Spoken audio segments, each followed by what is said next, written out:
কোনো এক গ্রামে একটা কুকুর ছিল। লোক দেখলেই সে তেড়ে এসে কামড়ে দিত। লোকে তাকে রাগ করে দুষ্টু কুকুর বলতো।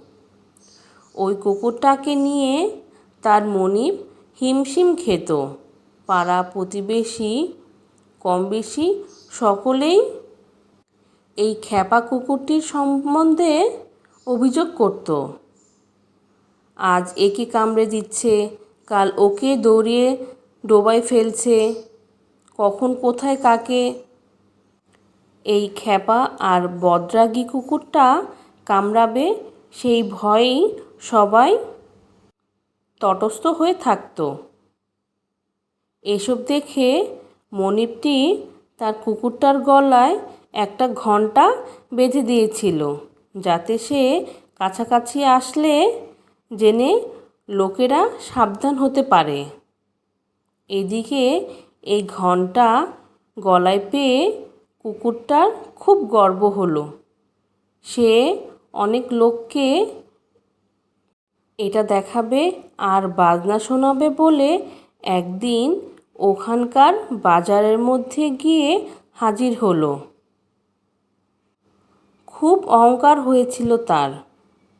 বাজারে একটা বুড়ি কুকুরই থাকতো।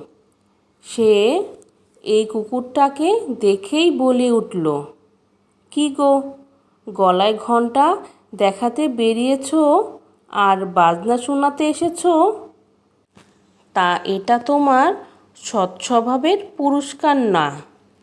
তোমার যে বদস্বভাব তা বেশ বোঝা যাচ্ছে। মানে তোমার মনিব তোমার গলায় ঘণ্টা বেঁধে বেশ বুঝিয়ে দিয়েছে। আর তোমার স্বভাবে ওই ঘণ্টার বাজনা চারদিকে ছড়িয়ে পড়ছে। তোমার ওটাকে নিয়ে গর্ব করার কিছুই নেই, বুঝলে তো? মাথায় তো গোবর ভরা, তাই এসব বুঝবে কি করে?" গল্পের উপদেশ: খারাপ লোকের হামবড়াই ভাবেই তাদের মন্দ স্বভাব প্রকাশ পায়।